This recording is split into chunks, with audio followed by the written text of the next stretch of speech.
Greetings, Earthlings. Oz here, transmitting to you from planetOZ. And the news is kind of slow to reach us here and not always accurate, but from what I understand, y'all had a big election down there and things went very smoothly. So congratulations on that. The subject of tonight's film is looking at the film The Shining, asking the question of whether or not it is a dark awakening story. And apologies to fans of Stephen King. I have not read the book, and so I don't exactly know to a full extent how much the details of the two things match up, but it's sometimes the case that a filmmaker will be attracted to material for reasons different than the original author. So I don't know if that's the case in this situation, but just looking at Stanley Kubrick's other films and his other work leads me to believe that this is a fair interpretation of what he might have been saying with The Shining, regardless of whether or not Stephen King was saying the same thing. This film will contain spoilers of the film, but it won't contain clips. It's not a very elaborate theory, and anyone who's familiar with the movie is going to remember these moments. So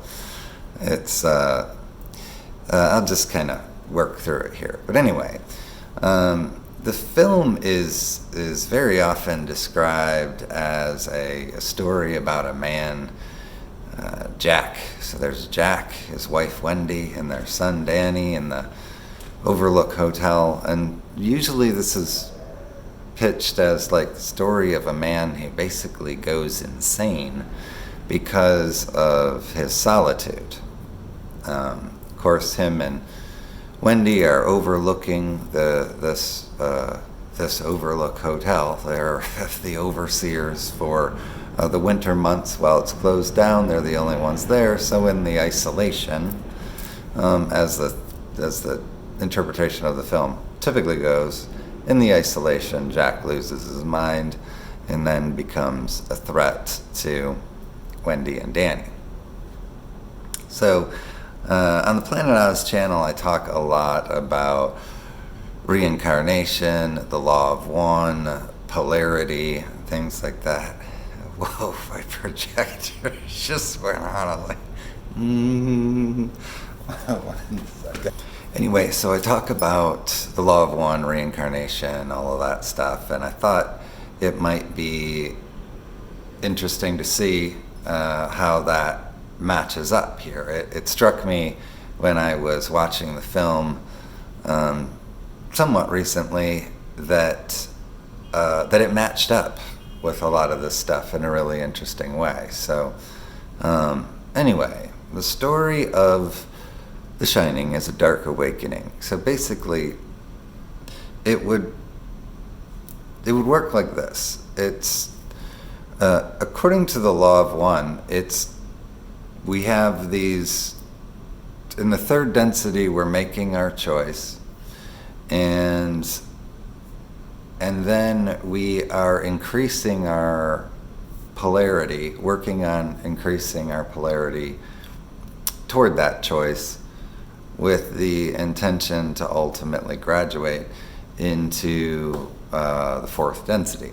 And so this is in other spiritual philosophies, ascension, things like that. So this is how the law of one describes the ascension process. It's basically an increase in the complexity of consciousness.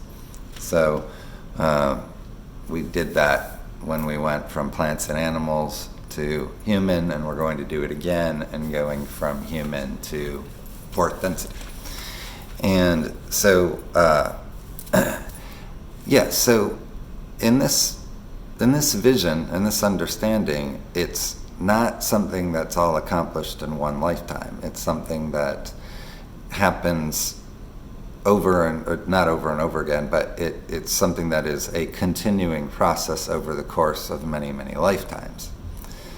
And the vast majority of us who are on this path are following a path that's typically referred to as positive polarity. So we're, good people doing good things. And sometimes you hear about awakenings of one sort or another in this respect, and they're usually these very blissful kind of epiphanies, and the person has some sort of renewed dedication to all that was good. Basically, you take a good person and then they have some kind of an awakening experience, and then they're an exaggerated version of a good person.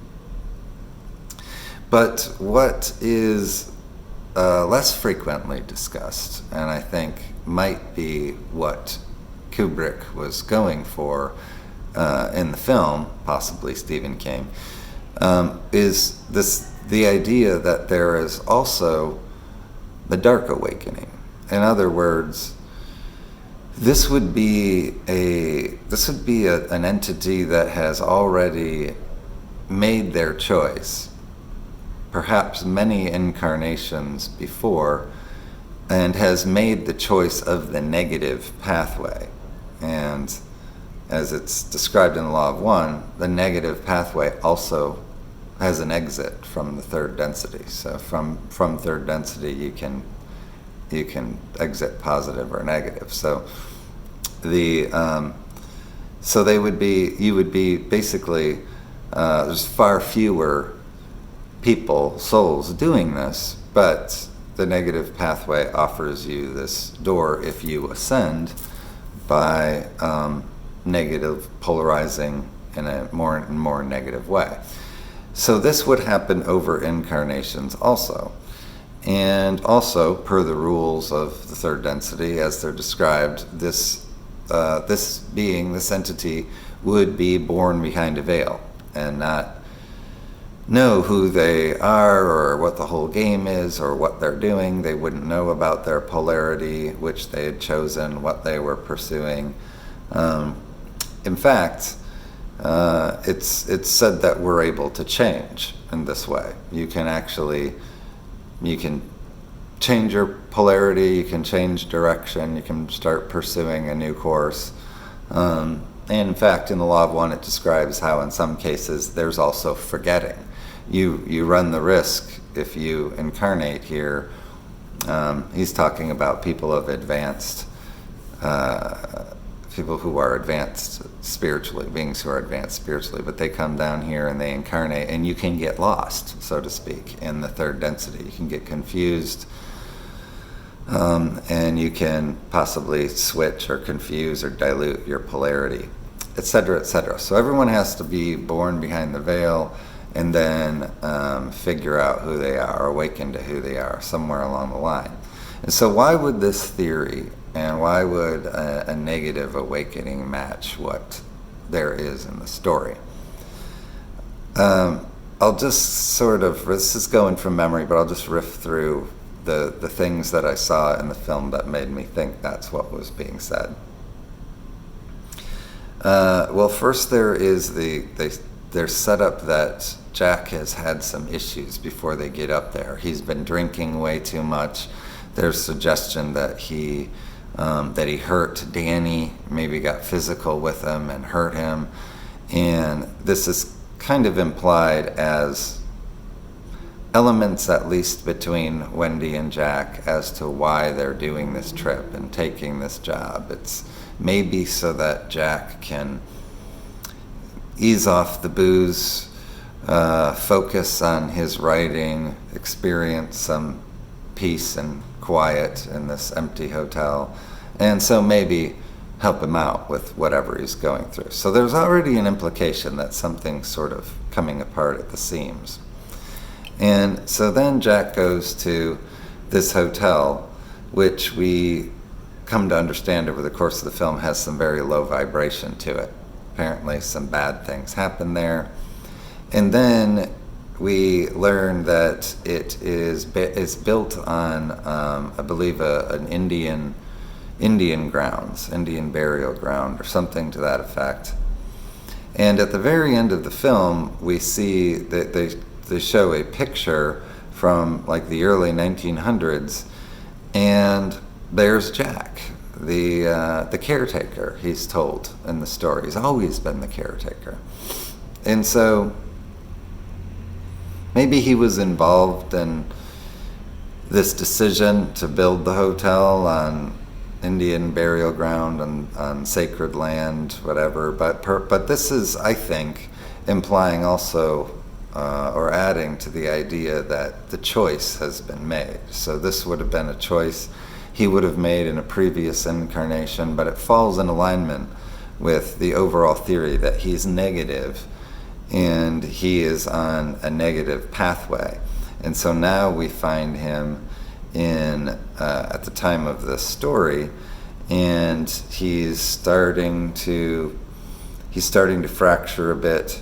He's hurting his son. He goes out to this hotel, and this low vibration just overwhelms him, and now he's basically waking up. So he's seeing he's seeing beyond the veil.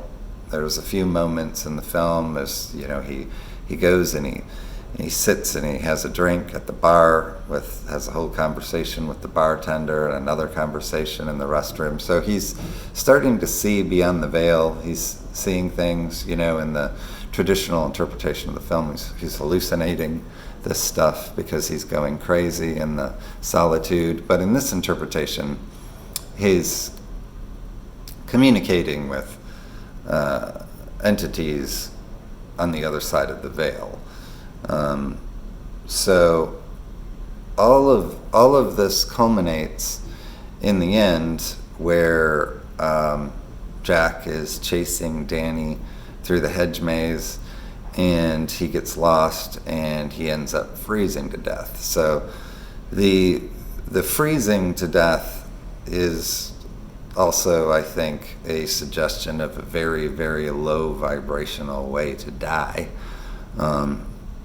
freezing. But I find it interesting also, if you look at the very end of the film, after Jack freezes and it cuts to the morning, and his body is there frozen solid, but his eyes are looking up and into his forehead, like in a really steep way, the way that we would traditionally think of people in really deep meditation, people trying to open their third eye or to see with their third eye. And anyway, it's loaded with spiritual and awakening context, and so I don't know. I kind of think that's a little detail there, aspect to this whole theory as well. So, yeah, I think that's about got it. It's not a big, huge, elaborate theory, but there you have it. The story of The Shining as a dark awakening, and Jack being in a reincarnative loop, always growing further and further negative. And this is why he is in old pictures in the hotel. This is why people in the hotel know him, dead staff that are speaking to him from beyond the veil. And of course, he meets his fate in a very low vibrational, I think, kind of spiritual ascension sort of way, after successfully progressing. I believe it would be interpreted that he successfully progressed his negative spiritual growth. And so anyway, there you have it, The Shining.